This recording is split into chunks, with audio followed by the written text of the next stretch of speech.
Et en fait, après avoir présenté les deux premiers ouvrages qui sont déjà publiés dans les éditions Harmattan et à Edilive à Paris, plus particulièrement quelle est la contribution de l'agriculture dans le développement économique local. Maintenant, après le deuxième ouvrage Harmattan, c'est la création de l'avantage concurrentiel, la création de l'avantage concurrentiel. Et maintenant, nous allons normalement publier à nouveau le nouveau ouvrage qui c'est le triangle de l'Apocalypse en Haïti. Quand nous disons le triangle de l'Apocalypse, c'est montrer de 1804 à 1957, c'est-à-dire après le départ, à partir du départ du président Magloire en 1956 et avec l'arrivée du président François Duvalier, nous allons montrer les trois grandes figures qui ont contribué à la ruine d'Haïti, plus particulièrement François Duvalier, Jean-Bertrand Aristide et l'arrivée du nouveau chanteur. Nous voulons parler de l'actuel président Michel-Joseph Martelly. Normalement, comme nous savons, le pouvoir duvalieriste apparaît aujourd'hui dans l'histoire d'Haïti comme celui qui aura connu la plus longue durée et plus fortement marqué les consciences. Par sa nature particulière, il constitue l'un des phénomènes politiques des plus effroyables de l'époque contemporaine. Pourtant, il demeure assez mal connu en tant que réalité sociologique. Dès 1957, avec l'accession de François Duvalier à la présidence d'Haïti, c'était un tournant considérable dans la vie politique haïtienne parce que l'arrivée de Duvalier, au point que la population haïtienne a eu une soif exceptionnelle, avec non seulement avec l'arrivée de l'occupation américaine à partir de 1915 et 1934, 19 ans d'occupation américaine, et où l'économie haïtienne a été occupée par ce qu'on appelle une couche bien déterminée, au point que la plus forte couche populaire n'a jamais eu la chance d'intégrer l'économie haïtienne, et il a fallu attendre Jean-Claude Duvalier pour qu'un souffle arrive du côté du peuple haïtien. Mais malheureusement, c'était tout à fait le contraire. C'était tout à fait le contraire. Et c'est que vous allez voir que Duvalier a changé et il n'a pas tout ce qu'il a promu au peuple, parce que le peuple a vu en Duvalier qu'il n'était pas issu de la bourgeoisie, en fait qui vient plus ou moins de la classe moyenne, et le peuple attend quelque chose, qui était un sauveur. Mais malheureusement, c'était tout à fait différent. Il a fallu aussi, où nous allons voir aussi 29 ans d'une dictature difficile, et c'est ce qui va coûter à un exode, ou du moins avec une macrocéphalie, ou du moins un exode considérable des gens qui vont s'expatrier vers les États-Unis, vers le Canada et la France, et en Afrique. Vous allez voir avec l'arrivée à partir de 1986, avec le départ de Jean-Claude Duvalier, et tout le monde pense qu'il va y avoir quelque chose de neuf. Mais malheureusement, c'était tout à fait le contraire. C'est tout à fait le contraire. C'est ce qu'on appelle, l'on a appelé tout simplement cette période, la bamboche démocratique. La bamboche démocratique, eh bien, il a fallu attendre Jean-Bertrand Aristide, qui était un poète, un prêtre catholique, au point que, issu des paysans, de la masse paysanne, qui était la classe la plus basse d'Haïti, comme vous savez, si on veut faire la classification, par exemple, de la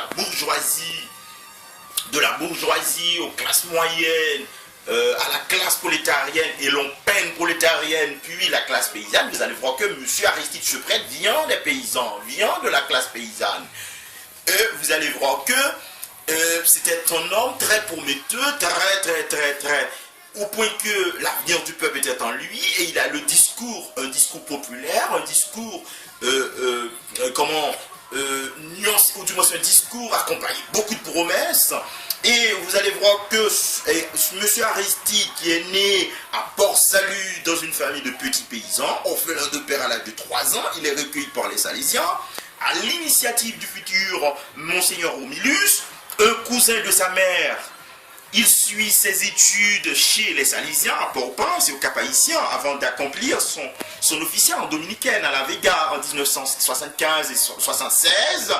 Il y effectue son premier cycle d'études universitaires et passera sa licence en psychologie en juillet 1979. Distingué par le provincial des Salésiens, le père Nico Mélano, il est envoyé à Rome où il croise le père Joseph Aubry, son futur persécuteur. Puis, 31 octobre 1979, en Israël, où il suivra pendant 3 ans des études bibliques. Il rentre en Haïti en juin 82, où il est ordonné prêtre.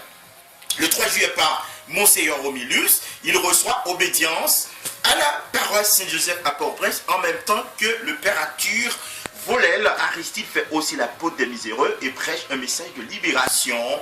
Roger Lafontaine, alors ministre de l'Intérieur, s'en plaint auprès des supérieurs salésiens qui l'envoient en recyclage à l'Institut pastoral de Montréal, où il passera une maîtrise en théologie biblique et en témoin un doctorat. Il effectue un voyage d'études en Grèce et au cours de l'été 84. Au cours de l'été 84, Aristide revint en Haïti, revient en Haïti en 85, le 5 janvier 85, le père Québro, délégué provincial de l'ordre, le nomme à la fois responsable des études de l'école des métiers des Cailles et professeur de théologie biblique au séminaire Saint-Martial. Il est par ailleurs aumônier des Salésiens des Cailles. Il est affecté à la paroisse Saint-Jean-Bosco, il est créé le mouvement des jeunes solidaires et individuels. Après le 7 février, Aristide exprime publiquement son désaccord avec la presse anticommunicaliste, de pardon aux anciens responsables des paysans, Ogonaïve par maître Monseigneur Gaillot. Et ce que nous pouvons dire, comme vous avez vu que M. Aristide a fait un parcours assez intéressant, mais c'était quelqu'un qui vient de la classe paysanne, c'est quelqu'un qui vient d'une famille paysanne, c'était pas quelqu'un qui vient même de la classe moyenne. Vous allez voir qu'avec cet espoir, mais malheureusement, M. Aristide va mal aborder la question sociale, va mal aborder l'intégration des classes moyennes, et c'est ce qui va engendrer non seulement une marginalisation populaire, mais encore, c'est ce qu'on appelle encore une stigmatisation. Aujourd'hui, qu'est-ce qu'on voit? En finale, il n'y a rien. Maintenant, à la fin, qu'est-ce qu'on peut dire? Que ce soit la continuité de M. Aristide avec ce mouvement Lavalas, et vous allez voir que c'est l'échec à tous les points de vue. Il faut attendre maintenant l'arrivée de ce chanteur après un séisme du 12 janvier 2010, à partir de l'arrivée de ce chanteur que la communauté internationale nous a imposé. Et qu'est-ce qu'on a vu?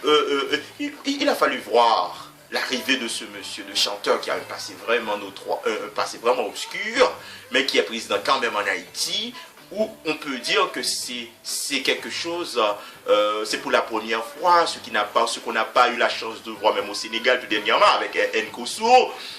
Et malgré ce type-là, il est très très influent, le premier chanteur là-bas au Sénégal, il a des chaînes de télévision et de radio, mais cependant le peuple a tranché et a dit non à Nkour.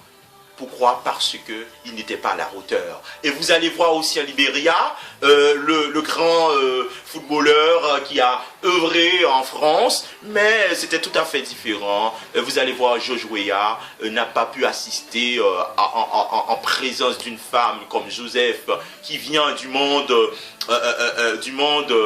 Fonds monétaire international et la Banque mondiale, et qui a pu dire que à Georges Weah, vous n'êtes pas à la hauteur, vous êtes tout simplement un footballeur, une vedette.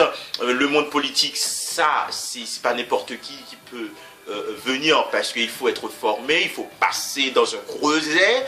Mais pour le cas d'Haïti, vous allez voir, c'est tout à fait le contraire. Le peuple n'a pas tranché. Et comme dit l'autre, le peuple a le gouvernement qu'il mérite. Et je pense que nous avons un président. Est-ce qu'on peut dire que c'est le peuple qui mérite monsieur Michel Martelly, puisque c'est un peuple plus ou moins moral, puisque c'est un peuple qui quand même qui a une leçon? Est-ce qu'on ne peut pas dire que les antécédents, par exemple, comme monsieur Préval, cette déception même qu'il a, c'est-à-dire il a échoué avec le peuple, il a mis le peuple au pilori, il a mis le peuple à l'écart, n'est-ce pas une leçon tirée c'est-à-dire n'est-ce pas une colère dans le souci de montrer la colère du peuple, et le peuple a agi, a tranché pour accepter ce chanteur, c'est pour moi qui était un homme tout à fait obscur, qui devient le président d'Haïti aujourd'hui, et nous allons voir que c'est pas Michel Martelly qui dirige ce pays, c'est encore la communauté internationale. Quand vous voyez le triangle qui est tout à fait très clair, quand vous voyez Madame Sand et Madame l'ambassadeur, actuel ambassadeur, et quand vous voyez Monsieur Laurent Lamotte, un ancien de Global Voice, et son histoire est tout à fait obscure, son histoire est tout à fait ténébreuse, et nous savons son passé commercial, son passé en tant qu'entrepreneur au Sénégal, dans les pays africains. C'est tout à fait frauduleux. On se demande, n'est-ce pas, c'est la fin d'Haïti? N'est-ce pas, c'est l'apocalypse d'Haïti? N'est-ce pas, c'est la ruine d'Haïti? Je me suis dit, comme l'autre, Jean Lavalas, le documentariste qui se trouve à Belgique, quand il t'a dit, l'IFAC veut engloutir Haïti, l'IFAC veut ruiner Haïti, je me suis dit que n'est-ce pas ce qui est en train de se passer en tant que haïtien, et qui a déjà écrit pas mal d'articles, qui a déjà écrit pas mal d'ouvrages à Paris, qui a écrit pas mal d'ouvrages, pas mal d'articles en Espagne, à Berlin, pour dire que combien nous ne pouvons pas rester dans le silence en tant que l'œil, en tant que le fils d'Haïti, né sur le terroir. Et je me suis dit quand même, il faut dire quelque chose, on ne peut pas y rester à bouche bée, on ne peut pas y rester dans le silence, parce que le pays est voué à l'échec, le pays est tout à fait dans la ruine est palpable.